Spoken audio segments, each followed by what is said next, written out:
Guido. Welcome back to Tactics Talk. Thanks for tuning in. I appreciate your support as always.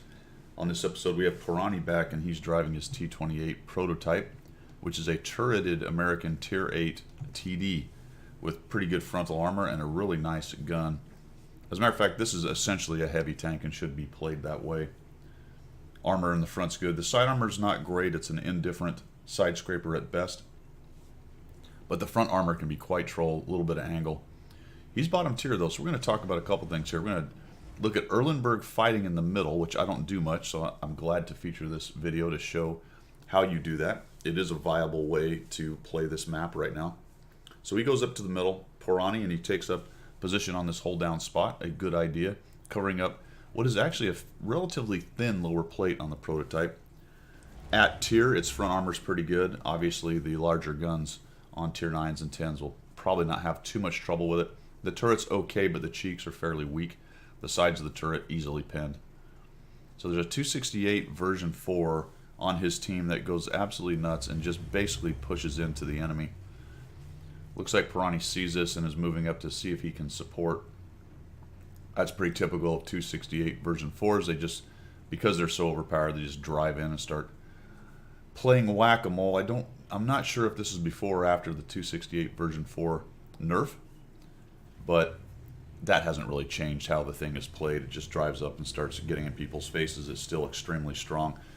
If he had some support over there, it probably would have gone a lot better for him, but you can see that he's fighting a mouse.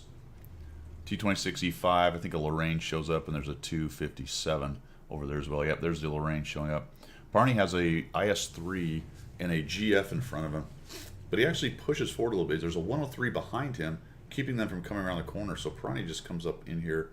This thing just has a really nice gun, a fast reload, lots of pen, decent damage. You see it drops 429 on that. And the 268 is just absolutely getting swarmed over there, but he ends up lasting a lot longer than you might think. Porani's put 2 shots into them. No reason for him to push forward. Another shot into the mouths, as long as they're going to be silly and sit there. The mouths, look at this, just unfortunately he gets a bounce right here. I think I would have gone for the turret, Porani, as opposed to shooting it in the side.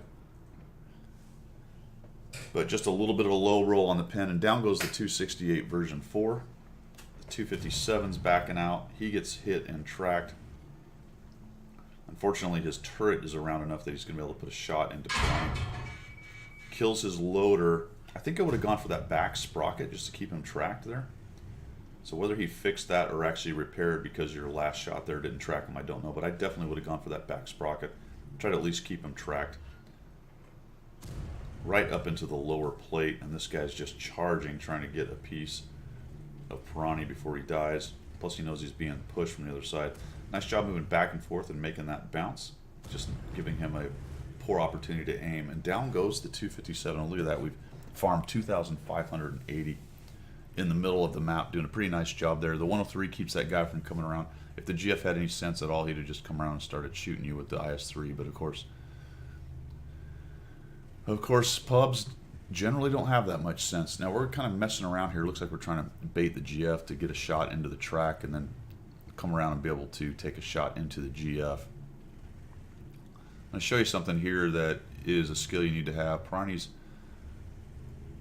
back and forth there. He's kind of looking, trying to see where the GF is.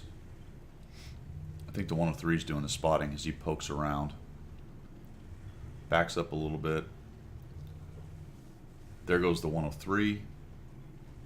He gets a spot on the GF, or maybe Porani did, and he's still sitting there. IS-3 is back in there. The GF is sitting there trying to be angled and hold down, just staring. All right, that guy's gun just moved. Porani takes advantage of it, puts a shot into him. For whatever reason, the GF does not return fire, and now the GF comes pushing out, feeling like he's got to do something. And we're going to see a nice job from Porani right there. Comes in and tracks him. I would have backed up right there, Porani. You track that guy, back up off of him so you can get into the side of his tank. Additionally, if he does fix it, you'll have some distance to where your depression can get down to his lower plate. 103 comes around, takes that guy out. You'll see this great armor relatively anyway, for the prototype. That's just a regular AP shell from the IS. Porani takes the opportunity after that thing fires to just come right in on him. Puts the front armor to him. Another bounce, and down goes the IS-3, and it's all over but the shouting at this point. So pretty good example, just a tier 9 and a tier 8. Obviously the 468 version 4 had a lot to do with the fight over there, and the opportunity for Porani to be in position and take shots into the side of the tanks there.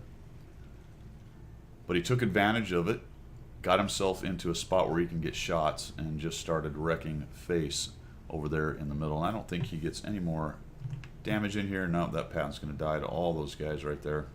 Down he goes too. I was going to say that was artillery, but a shot in from across the... Where did that come from? Oh, the Patton. All right, so it's basically right there. Nice job, man. Actually, the JP2 got a shot in there at some point from way down in the south. Nice job. 4,659 damage, 256 assisted. Really took advantage of that YOLO 268 and the enemy team, for whatever reason, allowing you to have all those shots on their side, not really paying attention. And then a nice cleanup effort against the GF and the IS-3 really minimized the damage you were going to take. Nice job overall. I just noticed you carry 2 repair kits. That's pretty funny. Not a bad idea for that tank. Getting tracked is a pain. All right, guys, that's all I've got for today. Thanks for tuning in, and as always, we will see you.